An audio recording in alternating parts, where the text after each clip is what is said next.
Hi, I'm Dustin Abbott, and I'm here today to give you my definitive review of a brand new lens just being announced today, and that is Sigma's new 35mm f2 DN lens. You can get this in either a Sony FE mount, which we're reviewing today, or also a Leica L mount. So this lens, along with the 65mm f2, which I'm filming on at the moment, is being released simultaneously, and then an upcoming in January 24mm f3.5, are all part of a new series that Sigma calls the I series. Now, while they're being branded under the contemporary brand, this I series is different from the other contemporary lenses in that these lenses are really designed to a completely different kind of degree of build quality. In many ways, they offer some of Sigma's highest build quality in terms of quality of materials. The I-Series is being created for those that really value, beyond just having a basic optical instrument, to those that really do value something that is precision engineered and has a kind of a tactile, ergonomical quality to it. Maybe some of you that value vintage lenses because of how nicely made they are, you'll find a lot to like here in the new I-Series. It also helps to put some context for the 45mm f2.8 that I reviewed last year. A bit of an oddball lens at the time because its physical design, while very, very nice, as I praised it at the time, was different than anything else that Sigma was making. And the optical performance of that particular lens, let's just say it only appealed to a certain type of photographer. It was designed more about the quality of background blur than it was absolute sharpness. Some of you I know love the lens. Others of you are not all that impressed with its capabilities. But in these new lenses, Sigma has managed to give us a lot of what I liked about the 45mm f2.8, along with a much higher degree of optical performance, as we'll explore as a part of this. Now today we're doing the definitive review, and so we'll be going in depth into everything. And if you prefer a little less detail and you want your reviews quicker and more to the point, check out the standard review instead. It'll probably be more your speed. Today's episode is brought to you by Lens Racks, a camera gear storage system that allows you to make quick changes to your equipment. The aluminum rails and the proprietary mounts allow you to safely and effectively store your precious lenses, cameras, flashes, and more without concern of them tipping over or being damaged. You can quickly select a lens, give a twist, and be on your way, and yet the whole system is stable enough to stand up vertically. It's a great system if you want to store your gear in a drawer, out of sight and protected from the elements. For more information, visit store.lensracks.com and use coupon code DUSTIN15 for 15% off your purchase. So we're going to kick off by taking a look at the build here, and there is a lot that I love about the build quality of this little 35mm f2 lens. Let's jump in and let's take a closer look. So taking a closer look here, we can see that first of all, we start off with a gasket at the lens mount. However, there are no internal seals beyond that, so something is better than nothing, but it's not a complete weather sealing, but just a gasket to help with dust and moisture intrusion at the back. Next, we see that there is an Afmf switch that's been redesigned from their typical design. Typically, it would be located horizontally here. They've redesigned it to fit in this space better with a lateral switch that allows you to have just a nicer grade switch. Remember, everything here is about the kind of the tactile feel of it. So it's a really nice, precise Afmf switch, very definite, and also this design means that you're not going to inadvertently bump it and and switch it. Next, we have the two rings here, and you can see what I mentioned about kind of the almost cine design to where the rings are really raised and ribbed in such a way, all in metal, that it makes it really easy to gear this. For example, if you're wanting to do some kind of video rig and gear for focus or aperture.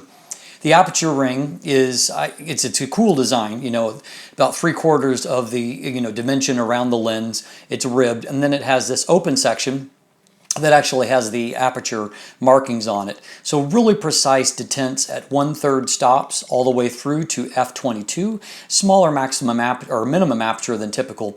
And then the resistance is heavier to keep you from inadvertently going into automatic and then also obviously for coming back from that. So you have to be really intentional, and that means that you can't just inadvertently bump it and it's going to switch on you. And so you can choose between, automatic or switching back into the actual aperture. I really like an aperture ring. Not everyone does. I get that. Beyond that, we have a manual focus ring, and while this is focused by wire, it is really nicely damped, and so it has a lot of precision to it, and just feels really nice. There is a minimum focus distance here of 0.89 feet or 27 centimeters, and that gives us a 1 to 5.7 times magnification, or about 0.17 and a half basically. And so useful, but not as high as, say, what the Sony has. Up front, we have a 58 millimeter front filter thread. Everything is in metal, and likewise the lens hood, which is a thing of beauty, really precisely engineered, all in metal, and you can just feel that definite click into place. Everything here feels really fantastic. It's a great looking lens. Now, because everything is in metal, it's given them an opportunity to do something a little bit unique. You do get the normal pinch cap that you can utilize, but you also get a magnetic cap that just pops into place through magnetic. Now, this is going to work, in my experience, better if you're a person that uses without the lens hood. You can see that while it's not impossible to get it loose, it is really tight in there, and so it's easier to pull it loose if you're using the lens, just the bare lens. They also sell an additional accessory that you might like, and that is that it's it's inexpensive, but it's basically just a metal place to attach that lens cap, and then on a lanyard that you can clip onto your strap or onto your backpack, and so you have easy access to it. And so kind of a neat feature if that is something that might appeal to you. Now, in terms of our overall dimensions, I recently reviewed the 35 millimeter f1.8 from Samyang. You can see that the physical dimensions are more similar than different here. The Sigma lens is 67.4 millimeters in length, and it's actually 70 millimeters in diameter. It's a little bit wider, and that's mostly because of these raised rings. As you can see, the ring on the Samyang is flush. These raised rings do increase the girth of the lens, but it's still a nicely compact lens. And it weighs in at 325 grams, which makes it, around 45 grams heavier than the Sony 35 millimeter f1.8. A little bit heavier than what the Samyang is, because the Samyang is engineered plastics, whereas everything is metal and hefty here. Now, in terms of what we have inside, there are 9 rounded aperture blades, and then also there are 10 elements in 9 groups, including 1 SLD element, 3 aspherical elements as a part of the optical design that helps it to achieve a very nice performance, as we will see in just a moment. One final thing I do want to share, and that is that to give you a look at how it sits next to the 65 millimeter f2, which, by the way, is a beautiful lens that we'll get to very shortly. So as you can see, it really is a beautifully crafted lens, and it's a little bit heavier than either the competing Sony 35 millimeter f1.8, though not by much there, but more so of the Samyang 35 millimeter f1.8 that I just recently reviewed.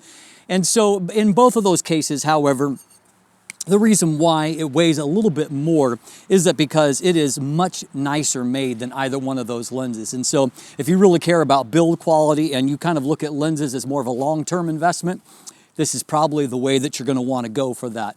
Beautiful build quality, a lot to like on that front. The same is true when we talk about the autofocus performance. This has a stepping motor focus system as a part of it, and autofocus is very fast, it is very quiet, and it is very accurate.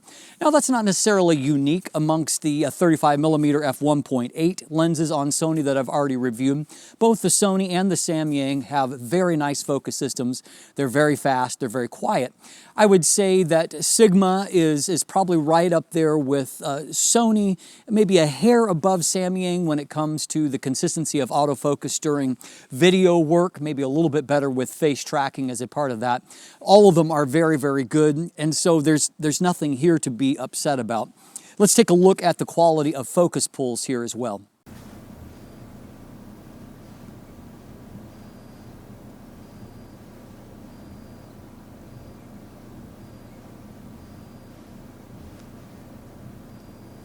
So as you can see, extremely quiet, extremely smooth, and nice and confident in locking on the subject. And so I don't see anything to criticize here as far as autofocus goes. I'm very impressed with what I'm seeing. So beyond that, let's take a look at the image quality. And this is where things get a little bit unique, because while we have a 1/3 slower maximum aperture at f2 as opposed to f1.8 for the competitors, there's a lot of good that's going on here. So let's jump in and let's take a look at it. So to start off, we'll take a look at distortion and vignette. So as you can see, a mild amount of barrel distortion and a more significant amount of vignette. And you can see what I've done to clean it up on the right side, which we'll explore. So obviously best case scenario will be when there is a standard profile available, but we really don't have a lot of control as to when that shows up. So to correct for the distortion, I've added a +2. You can see it is not a perfect correction. There's a little tiny bit of a wave pattern there, and so it's a little harder to do with just a manual correction. Good news is that it's so insignificant that you're probably not going to see it much in the real world. Vignette is another matter. We have got, somewhere near 3 stops in the corners. And then I've slid the midpoint over to eliminate it as much as possible. You will see this in some real world images, for example, if you've got snow, but or something, that's bright in either, corners. And so you're just going to have to watch out for that. Now, fortunately, you will get in-camera corrections for either JPEGs or video files. Now in this case, you can see, just to illustrate the point, that you can definitely see some vignette. This is uncorrected, and at f2 you can definitely see that there is some of that vignette in the corner here. And don't get too concerned, this is completely out of focus, so not about sharpness here. But you can see that that vignette will need to be corrected in the corners if you, if you're going to get an image that's going to be evenly illuminated. So let's take a look at resolution. So this, of course, is at 200%. It's on a 42 megapixel A7R Mark III. What we can tell is that you can see that our middle sharpness is very, very good. You can see there's a little room for contrast improvement yet, but enough resolution, we're already starting to get the more pattern developing there. And so that's obviously tells you we're working with a very sharp lens. We can see also here that in the mid frame, very, very sharp. And if we go down into the corners are sharp right out. You can see there's some contrast that's being lost right out at the very corner. But overall, we've got a really, really strong performance. And so at f2, this is definitely, I would say, one of the sharper lenses, 35mm lenses on Sony. And I would say that probably the only one that I've seen that's really besting that performance is the 35mm f1.2 from Sigma as well. And so this lens actually competes at f2 with a lens like the 35mm f1.4 Art. It's not just a paper tiger too. I was out obviously in, reasonably challenging conditions, very kind of foggy night, early winter night here. And so you can see though, particularly in the, kind of sweet spot of resolution, that the facade of this building at f2 and in these kind of lighting conditions, there's a lot of detail that's being rendered there. And even if we move off towards the edges of the frame, you can see that there's good resolution right out into the corners in this challenging situation. We'll pop back to this moment for a second and actually look at the plane of focus for resolution. And you can see that there is good sharpness that is here in the various details and textures across the frame. It's not that I would often shoot a scene like this at f2, for no good reason. At the same time, however, it does have the optical chops to pull it off. Now here's another example, real-world example, looking between f2 and f5.6. And again, in this kind of situation, there's actually no reason to not shoot at the smaller aperture that I can think of. But you can see that it's holding its own pretty well at f2. But you can also see, as we're going to see from the chart testing, that there is an improvement in contrast and detail, and the textures just pop a little bit more when you stop everything down. At the same time, though, it's giving us a credible amount of sharpness, even for a landscape scene at f2.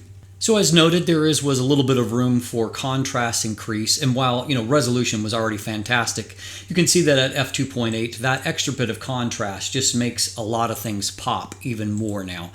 And looking up here mid-frame, we can now see increased contrast. We're starting to see that moire pattern starting to develop in the 5, but great detail there, and even right down into the bottom. We can see that contrast has further improved, and also we're seeing less of a drop-off towards the very corner.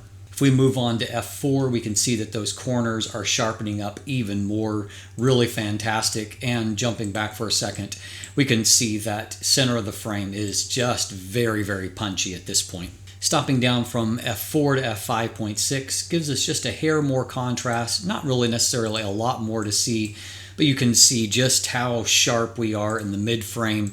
And if we look up here in the corner, we can see, a similar, it's not as punchy as the mid frame, but it is very close, very strong resolution right into the corners. Again, if we take that out into the real world, we can see obviously you've got some depth of field challenge here, but right out into that horizon at f5.6, we can definitely see there's resolution from edge to edge, and even though the plane of focus doesn't fully extend here, we can see that even on the rocks here there is good detail, making it a very nice landscape image. Now in this case, minimum aperture is f22, which is actually smaller than most, but comparing it to f2, you can see the effect of diffraction. You can definitely see that there's just less contrast there, and that's true basically everywhere that we look. Diffraction is just limiting that. That'll be slightly less true if you're using a lower resolution body, but even more true if you're using something like the A7R Mark IV. Now at minimum focus distance, we've got a pretty decent amount of magnification near 0.20 times right underneath that. However, you can see that we just get a very, very narrow plane of focus here, not a very flat plane of focus, so it's not going to behave like a macro lens. We can see that contrast is only so-so at f2, but stop down to f2.8, and obviously that contrast really increases, and you get a little deeper depth of field that's going to help more to be in focus for a macro type shot. I liked the look of, some close focus images out in the field. And again, you can see that contrast isn't off the charts. However, the image itself looks really good. And so I was pleased with the end result. Now, this time of year, I like to use these shiny reindeer that my wife puts out as decorations because there's so many shiny surfaces. It's great for looking for longitudinal chromatic aberrations. So we can see that contrast is pretty good here. It's not really being marred by longitudinal chromatic aberrations. We can see a little bit of a fringing on bokeh circles, and so after the plane of focus, but nothing really significant that's marring the image. This is another illustration that in winter really shows off longitudinal chromatic aberrations. And so it's foggy outside, so contrast is actually better than what you see here. The fog is lifting the, what we would consider to be the black levels. But what you can see is in these areas here where the snow sits on top of the branches, and so there's contrast areas from dark to light. You can see that contrast is holding up really nicely. We can also see, if we look up to the corner, there's just a tiny bit of lateral chromatic aberration, a little tiny bit of fringing, but again, not enough that's going to really cause any kind of damage. Contrast in the image looks good. So even at f2, I'm impressed with the amount of chromatic aberration control. So here's a quick look at the bokeh aperture shape, and so you can see a little bit of deformation towards the edge. Not too bad, however, and by f2.8 you can see everything is nice and round, and down at f4, you're seeing the shape of the blades a little bit, but everything is still nice and circular.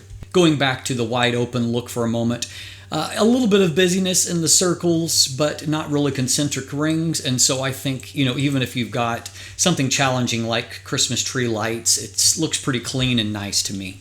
So now some look at some real world blur. And so here I really like the combination of great, sharpness on the subject. And then you can see that it fades to defocus really quite nicely. Nothing to complain about there. Here's another Christmas themed image, and you can see once again we've got nice sharpness on our plane of focus, and then we fade away really quite nicely to our bokeh rendering. In this case, we've got a look at some foreground bokeh, and I have to say it's actually really quite nice and smooth. And if we zoom in on the wooden bucket, you can see even at f2, really nice detail there, and handling the the bright light coming through the window there fairly well also. So here you see the difference in the bokeh if we're foreground, or really more background, but focus in the foreground with the autofocus in the background, and now we're focused on the background with the autofocus there, just to give you a look at performance there. And I also it's worth kind of going into the plane of focus here on the right side image, and you can see that even at f2 and even with some really high contrast areas, the image is holding up really nicely. This is a nicely sharp lens. And how about for portrait work? And so in this case, I've done some tweaking to the tone curve to give it a look, but at the same time you can see that our focus and sharpness is really, really strong there. Great, kind of contrast. Here's another image, and you can see, just looking at, face textures and details there, always a little bit scary to have that much of your face detail rendered, but you can see that it holds up really, really nicely. And so once again, it's going to be a very nice portrait lens here as well. One final shot is that I'm not necessarily a big street person. As you can tell, I'm more of an outdoors person. However, I do think that this is going to be a lovely little discreet lens for those of you that like to shoot street.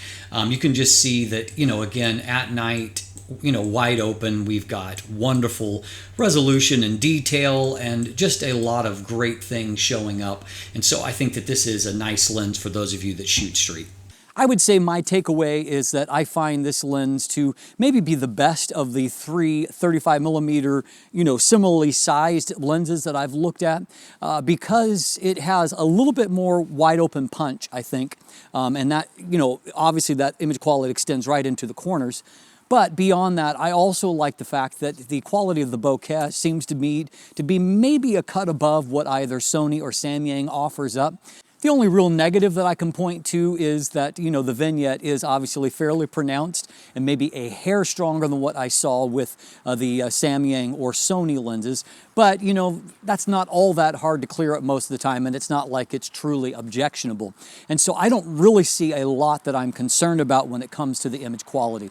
So at the end of the day, how much is this going to cost? Well, it's coming in at $699 US, basically identical to the Sony lens when it has a little bit of a discount, which seems to be fairly common at this point. The list price for the Sony is around $750 US, and so at $700 US, which is where it's currently selling, the two are priced identically. And frankly, if I were choosing between the two, I actually think that I would go with the Sigma. It's got a little bit stronger optical performance. Autofocus, I think, is pretty much the same, and the build actually favors the Sigma. And so at the end of the day, I would say that it's my choice. Yes, for an f2 lens, that's priced at what you might call a premium point, but it's also a very premium lens in terms of the overall performance. And so in many ways, I look at this as maybe an autofocusing Zeiss Loxial lens, and when viewed in that context, it's a pretty strong value. And so if you're looking for a compact 35mm lens on either Sony FE or Leica L, I think I feel pretty confident in saying that this new I-Series Sigma 35mm f2DN lens is probably the one to get. I'm Dustin Abbott, and if you look in the description down below, there is linkage to both my full text review, also links to an image gallery if you want to check out more of those photos that were flying by as you watched. Beyond that, there's also linkage there to purchase one, though just be aware, because this lens is just being announced as I'm doing the review, it means that it may take a little while for the links to populate with some of the retailers. So check back, be patient. They'll be there for pre-release before too long. I think that Sigma plans to start shipping to retail somewhere near the end of 2020, and so if you get your pre-order in, it should be coming to you before too long. Beyond that, there's linkage to follow me on social media, to become a patron, to sign up for my newsletter, and if you haven't already, please click that subscribe button right here on YouTube. Thanks for watching. Have a great day.